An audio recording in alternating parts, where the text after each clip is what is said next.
اکرم صلی اللہ تعالیٰ علیہ وسلم نے تو ارشاد فرمایا مومن کو جب مصیبت آتی ہے تو اس کے لیے وہ نعمت ہے، دو چیزوں میں سے ایک چیز ہوگی اس کے ساتھ، اگر بخار بھی آئے، میرے آقا فرماتے ہیں اگر بخار بھی آیا ہے تو دو باتوں میں سے ایک بات ہوگی اس کے ساتھ، یا تو رب تبارک و تعالیٰ اس کے گناہ معاف کرے گا یا تو اس کے درجے کو بلند کرے گا۔ مصیبت اگر آئے تو ایک بات یاد رکھنا، رب تبارک و تعالیٰ اپنے محبوب بندوں کو، پسندیدہ بندوں کو آزمائش میں ڈالتا ہے، ورنہ جو لوگ یہ سمجھتے کبھی طبیعت خراب ہی نہیں ہونا چاہیے تو فرعون بن جاتے ہیں ایسے لوگ۔ فرعون کو 90 سال تک نہ کبھی سردی آئی نہ بخار، کبھی کوئی بیماری نہیں، اور جب بندہ کبھی بیمار نہیں ہوتا تو اپنے آپ کو خدا تصور کرنے لگ جاتا ہے، میں تو دنیا کا سب سے مضبوط آدمی ہوں، مجھے کچھ نہیں ہوتا۔ لیکن مصیبتیں دے کر کے رب تبارک و تعالیٰ تمہیں تمہاری حقیقت بھی بتاتا ہے، اور انسان کو انسان کی لمٹ میں رہنا سکھایا جاتا ہے۔ تمہاری حیثیت صرف اتنی ہے کہ اگر نس رک گئی، دل کی دھڑکنیں ایک آن کے لیے اگر رک گئی تو سب ختم ہے۔ اس لیے تمہیں رب تبارک و تعالیٰ کے حضور جانا ہی ہے تو صبر بھی سیکھو اور شکر بھی سیکھو۔ آج مصیبتیں اور آفتیں آتی ہیں تو واویلا کرنے والوں کے لیے میرا میسج ہے، اللہ تبارک و تعالیٰ تمہاری ہر بات کو دیکھ رہا ہے، تمہارے چیخنے سے، چلانے سے، تمہاری شکایت کرنے سے گئے ہوئے آدمی کی جان واپس تو نہیں آنی ہے۔ تمہارا عزیز ترین بھائی مر گیا، تم جس سے سب سے زیادہ پیار کرتے تھے وہ بیٹا انتقال کر گیا، مجھے بتاؤ تم 10 لوگوں میں چیخو گے، چلاؤ گے، رب تعالیٰ کے حضور بری بری باتیں بھی کرو گے تو کیا وہ گئی ہوئی جان واپس آ سکتی ہے؟ میرے عزیزو، یہ وہ حکومت نہیں ہے کہ تمہارا احتجاج کرنے پر قانون واپس لے لیا جائے، تمہارے سب مل کر کے پروٹیسٹ کرنے سے حکومتیں اپنے فیصلے واپس لے سکتی ہیں، لیکن وہ رب ذوالجلال شہنشاہ اعظم کا قانون ہے، وہاں نبیوں کی بھی جو روح لی گئی وہاں پر اللہ تبارک و تعالیٰ نے اپنے محبوب نبیوں کی بھی روح کو قبض کرنے کا حکم دیا، تو کیا سب کے غم منانے سے وہ روحیں واپس کرنے کا فیصلہ کیا گیا ہے؟ نہیں میرے عزیزو، اس عالم میں، اس کائنات میں پھر کوئی ہمارے رونے چیخنے چلانے سے واپس نہیں آتا۔ ہاں غم کرنا اپنی جگہ پر ہے، لیکن غم کا شرعی طریقہ کیا ہے؟ میرے آقا صلی اللہ تعالیٰ علیہ وسلم نے بھی غم فرمایا۔ آپ کے عزیز بیٹے سیدنا ابراہیم جب انتقال کر گئے، میرے آقا کی آنکھوں میں آنسو تھے، حضور پاک صلی اللہ تعالیٰ علیہ وسلم کی آنکھوں کے سامنے سیدہ خدیجۃ الکبریٰ کا انتقال ہوا، حضور غمگین تھے، لیکن غم کا مطلب کبھی یہ نہیں ہوتا کہ اللہ کی بارگاہ میں شکایت کریں تو نے میرے ساتھ ایسا کیوں کیا، یعنی تم حکم دو گے، رب تبارک و تعالیٰ کو تم مشورہ دو گے کہ کس کے ساتھ کیا کرنا ہے۔ اس لیے ان مواقع پر ہم سب کی آزمائش ہے، ہمارا امتحان ہے۔ ایسے معاملات جب بھی آتے ہیں، دیکھیں میں آپ کو ایک اور باریک بات بتا دیتا ہوں، یہ ہم آج تقریر کر رہے ہیں، ہو سکتا ہے آپ بھی سن رہے ہیں اور اچھی طرح سمجھ رہے ہیں، لیکن خود کے گھر پر جب آ جائے تو تقریر بھی یاد نہیں رہتی، نصیحت بھی یاد نہیں رہتی، غم کا غلبہ زیادہ ہو جاتا ہے۔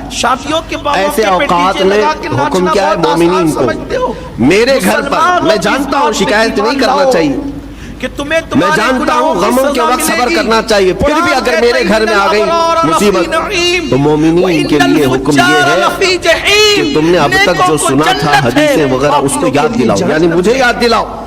یہ مت سوچو کہ مولانا صاحب ہیں، مفتی صاحب ہیں، امام صاحب ہیں، ان کو تو سب معلوم ہوگا۔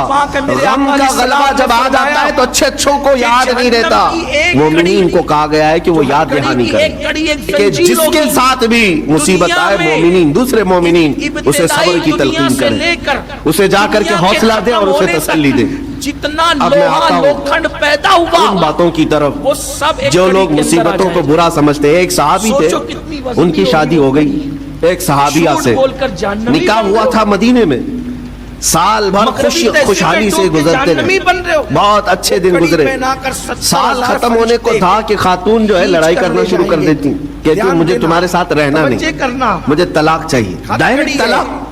اور وہ بھی کتنی بڑی، تو صحابی نے کہا ہوا کیا؟ پوری دنیا بھر کا وہ صحابیہ کہتی تھی نہیں مجھے تمہارے ساتھ رہنا نہیں، اور وہ جہنم کی تو صحابی نے کہا ٹھیک ہے اگر ایسا ہی ہے تو حضور پاک صلی اللہ علیہ وسلم کے پاس چلتے ہیں, وہاں جا کر فیصلہ کرا لیں گے. کہ وہ بندہ تھا گنہگار, تو صحابیہ مان گئیں, تھا مسلمان, ہاں چلو چلتے ہیں. اس نے تو دونوں چلے جا رہے تھے بنیاد پر اپنے گھر سے حضور کا دل تو حضور دکھایا پاک صلی اللہ علیہ وسلم کے دربار میں فیصلہ کروانا ہے. لیکن تھا مسلمان. چلتے وقت راستے میں ایک پتھر سے ٹھوکر لگ گئی اس صحابی کو, اور اتنی تیز ٹھوکر لگی کہ ان کا ناخن اکھڑ گیا. اور پلٹ کر دیکھے, اب وہ ان کی خاتون جو بیوی صحابیاں ہیں پلٹ کر دیکھے گا, وہ فوراً اپنے دوپٹے کا کپڑا پھاڑ کر کے انگلی کو باندھتی ہیں اور خون روکتی ہیں, اور اس کے بعد کہتی ہیں چلو واپس گھر چلتے ہیں. بھائیوں نے گھر واپس آنے کے بعد وہ کہتی مجھے طلاق نہیں چاہیے, ساتھ میں رہوں گا. کہا عورتوں کا موڈ, عورتوں کا اس طرح کا فیصلہ کیا بات ہے.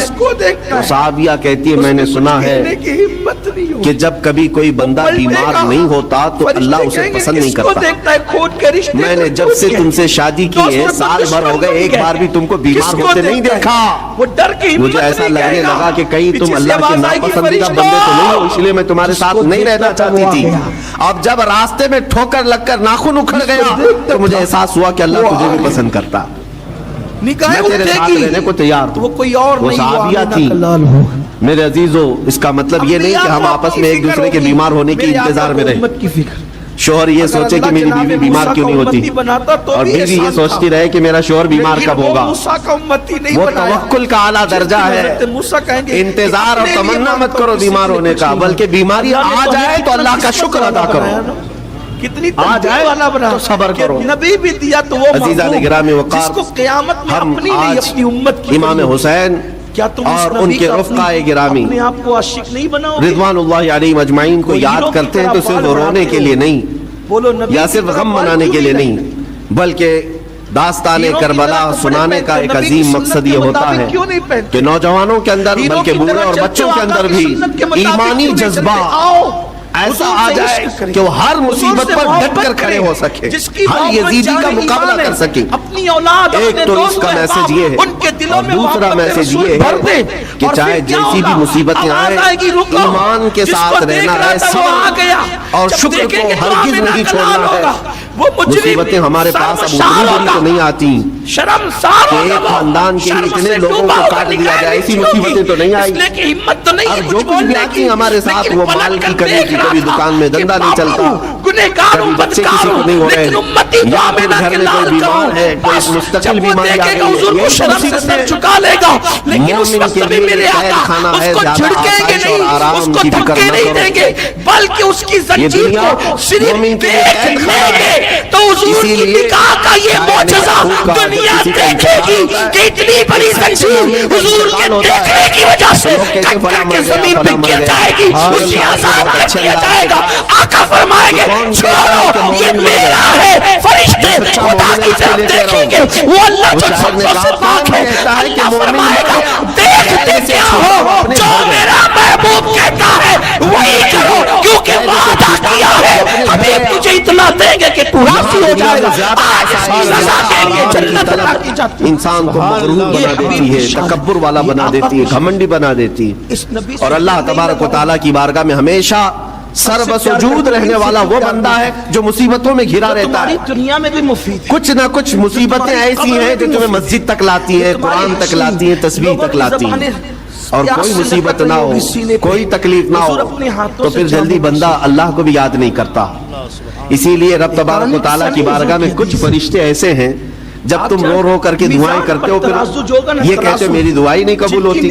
مولانا آپ کیجئے, میں تو کب سے کی دعا مانگ رہا ہوں, میری تو دعا ہوتی ہے, اور آپ کہتے ہیں اللہ تعالیٰ بہت جلدی دعا قبول کرتا ہے. یہ نا امیدی تمہاری اللہ تعالیٰ کی ذات سے ہرگز جائز نہیں. لیکن میں وجہ بھی بتا دیتا ہوں, کچھ فرشتے ایسے ہیں جو تمہاری دعائیں سن سن کر کے اللہ سے کہتے مولا یہ بندہ کتنا مانگ رہا ہے, تو قبول کیوں نہیں کرتا. رب تبارک و تعالیٰ یہ جو مانگ رہا ہے اسے دے کیوں نہیں دیتا. رب تعالیٰ فرماتا ہے فرشتوں میں بھی سن رہا ہوں اس کے مانگنے کو, اس کی دعاؤں کو, اگر میں ابھی اس کو دے دوں تو وہ مانگنا بند کر دے گا. تو آپ حضرات اور اس کا مانگنا مجھے اچھا لگتا ہے. جب تک وہ مانگتا رہے گا میں اسے پسند کرتا رہوں. البتہ ڈوب ضرور ایک وجہ یہ بھی ہوتی ہے تم مایوس ہو کر کے چھوڑ دیتے ہو. کیا دعا کرنا, اتنے دنوں سے کر ہی رہا تھا, کچھ نہیں ہوتا. اگر تمہاری دعاؤں کا اثر جلدی نظر نہیں آتا تو رحمان تمہاری دعائیں سن رہا ہے اور وہ تمہاری دعائیں پسند بھی کر رہا ہے. میرے عزیزو, یہ تمام حالات میں آپ اللہ تبارک و تعالیٰ کی بارگاہ میں کثرت سے دعائی کریں اور مانگا ہی کریں جب مصیبتیں آئیں. آج کے حالات بھی ہماری آزمائش کے حالات. آج کا جو دور ہے وہ بھی ایک یزیدی دور ہے.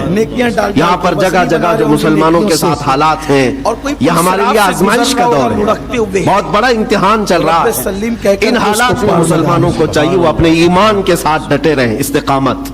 مولا حسین کے سبق کو پڑھیں. اس وقت تو ان کی گردنوں پر تلواریں تھیں, ان کے بچوں کے سینے چھدے ہوئے تھے تیروں سے, لیکن وہ ڈٹے ہوئے تھے میرے مصطفیٰ کی شریعت پر. آج ابھی تمہارے سینوں پر بندوق کی گولیاں نہیں لگائی گئیں, ابھی تمہارے اوپر اتنی بڑی مصیبتیں نہیں آئیں, لیکن میں پھر بھی دیکھتا ہوں نوجوانوں کو کہ کوئی مصیبت نہ آنے کے باوجود بھی تم اسلام کے ساتھ کھلواڑ کر رہے ہو. میرے آقا کی سنتوں کو پیٹ پیچھے پھینک کر کے تم تو بازاروں کی زینت بننا پسند کرتے ہو. جرموں کی وجہ سے اکثر لوگوں کو ہم نے دیکھا آج مجرے کرنے والوں کی کثرت یہ ہمارے نوجوان بچوں کی ہے.